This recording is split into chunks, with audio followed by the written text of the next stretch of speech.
பொதுக்காலம் 15ஆம் வாரம் வியாழக்கிழமை. இன்றைய பதிலுரை பாடல் திருப்பாடல் 102, எண்கள் 12, 13, 14, 15, 16, 17, 18, 19, 20. பல்லவி: விண்ணுலகினின்று ஆண்டவர் வையகத்தை கண்ணோக்கினார். ஆண்டவரே, நீர் என்றென்றும் கொலுவீட்டிருக்கின்றீர். உமது புகழ் தலைமுறை தோறும் நிலைத்திருக்கும். நீர் எழுந்தருளி சீயோனுக்கு இரக்கம் காட்டும். இதோ குறித்த காலம் வந்துவிட்டது. அதன் கற்கள் மீது ஊழியர் பற்று கொண்டுள்ளனர். அதன் அழிவை நினைத்தே பரிதவிக்கின்றனர்.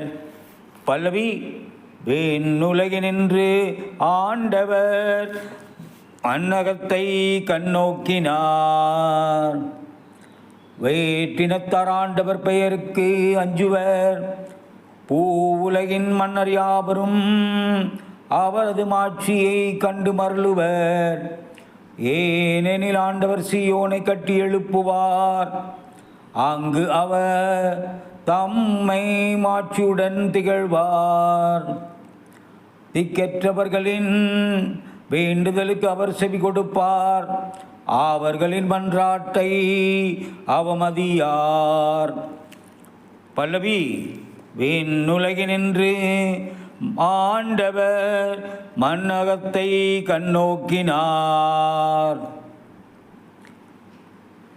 இனி வரவிருக்கும் தலைமுறைக்கென இது எழுதி வைக்கப்படட்டும்.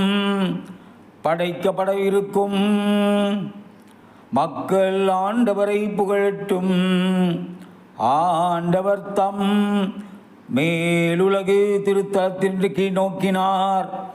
அவர் விண்ணுலகினின்று வையகத்தை கண்ணோக்கினார். அவர் சிறைப்பட்டோரின் புலம்பலுக்கு செவிசாய்ப்பார். சாவுக்கென குறிக்கப்பட்ட மக்களை விடுவிப்பார்.